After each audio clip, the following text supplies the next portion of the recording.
Your Excellency Xi Jinping, President of the People's Republic of China, Your Excellencies, Heads of State and Government, Your Excellency Antonio Guterres, United Nations Secretary General, Heads of International Organization, ladies and gentlemen. At the outset, allow me to express my gratitude to President Xi Jinping and the government of the People's Republic of China for convening us today and for the warm hospitality that has been accorded to us. I am very pleased to join here in Beijing for the 10th anniversary of the Belt and Road Initiative. The BRI, which is a laudable ambition to connect Asia, Europe, and Africa, is a significant international cooperation initiative anchored in the principles of collective progress.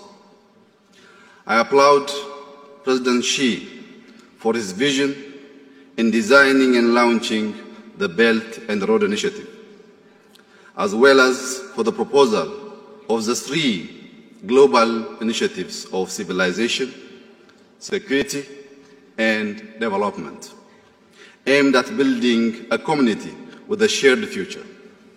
Excellencies, as a global community, we find ourselves in an ever-complex and crisis-prone world. We are confronted with a climate problem, structural shifts, and global insecurity. Concerted and collaborative efforts to address our common challenges have often helped us remain resilient. Hence, more than ever, we are called upon as global leaders to uphold the principles of humanity, justice, inclusivity, equity, and compassion in rising up to the occasion. I stand before you representing an ancient and historic civilization, Ethiopia, a country gifted with a robust and resilient population of over 120 million that drives Africa's fastest growing economy. Located in the home region, Ethiopia also serves as an important gateway between Africa, the Middle East, and the wider Asia. I also stand before you as a proud Africa that hails from a continent of 1.4 billion people, a continent with a thriving youth population that is propelling it to become a global economic powerhouse. Without a doubt, Africa is the next frontier market. Excellencies, historic relations between the African continent and China span 2,000 years. Sino-African relations can be traced back to the reign of Emperor Wu of Han. With the development of the Silk Road, exchanges between Africa and China became increasingly frequent and reached their peak during the Ming Dynasty. Admiral Zheng He's voyage to the Western Seas reached the east coast of Africa, bridging Chinese specialties such as ceramics and silk, and returning to China with many commodities. China has maintained diplomatic relations with numerous African countries since the Ming Dynasty.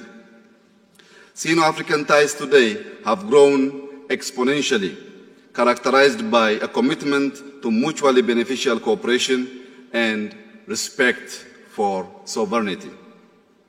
Through the BRI, these relations are delivering infrastructure developments across Africa, as well as helping to improve trade within the continent and with China. As the largest ever transnational infrastructure program, The BRI is therefore facilitating integration and sustainable growth. Large-scale investments in infrastructure and strengthened commercial ties have boosted the continent's economic development. With a rapidly growing population, the African continent is in high demand of sustainable and dignified development. And through BRI investments, many jobs have been created and livelihoods improved. Road and railway projects are linking previously unconnected places. People-to-people relations are being enhanced both within and across countries. The principle of connectivity inherent in BRI has also offered African countries with alternative sources of capital, technology, and skills needed for our modernization agenda. In my country, Ethiopia, for example, one of the remarkable BRI accomplishments is the construction of Africa's longest electric transnational railway, which runs through Ethiopia all the way to Djibouti. The line revitalized local and regional economies. It plays a critical role in connecting people and enhancing efficiency in the logistics value chain along the strategically significant Ethio-Djibouti corridor. Excellencies, ladies and gentlemen, once a source of raw materials, Africa is now realizing its potential and capacity. A continent that has been sidelined until now is harnessing the demographic dividend, leveraging its natural endowments, and rapidly becoming a global economic, social, and political powerhouse. In the global arena, the inclusion of African Union as permanent member of the G20 is a long overdue recognition of the voice of a continent with 1.4 billion people. With around 85% of global GDP and roughly 75% of global trade represented by the G20, the African Union's entry will significantly enhance the continent's ability to raise and collectively address issues of development that excessively affect Africa. As inclusivity is becoming a necessary feature of multilateralism, I have no doubt that such reforms we are witnessing in the global fora will extend to include African countries as permanent members of the United Nations Security Council. It has been said that the flapping of the wings of a butterfly can be felt on either side of the world.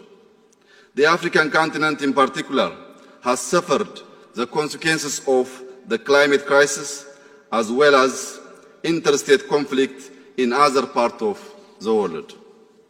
As a result, we cannot be idle observers in forums that affect our common well-being since they shape our fate. Excellencies, we recognize that peace and development are two sides of the same coin. They are mutually reinforcing. Inclusive and equitable growth is essential to sustain peace, and a culture of peace is essential to enabling sustainable growth. Initiatives like the BRI, when fully implemented to potential, invariably foster peaceful development. The power of integration resides in enabling schemes that bring people closer to intimate knowledge and understanding of one another. Infrastructure used to bridge rather than divide offers value and builds trust. In a world full of barriers, I call upon all of us to build bridges to connect metaphorically as well as literally. As I conclude my remarks, I would like to highlight the proposal put for proposed by the President Xi during the recent China-Africa Leaders Dialogue held in Johannesburg. This includes China's initiative on supporting Africa's industrialization, plan for China supporting Africa's agriculture modernization, and the plan for China-Africa cooperation on talent development. I also support the 8 points proposed by President Xi because it mainly focuses on investing both on people and planet, which leads us to prosperity. These Africa-centered initiatives are foresighted investments that build a bridge to the Africa we want. I would like to emphasize that Ethiopia fully welcomes these plans and initiatives in harmony with our development strategy and 10-year economic plan to diversify our economy and forge our path to holistic prosperity. I thank you. Sheshe.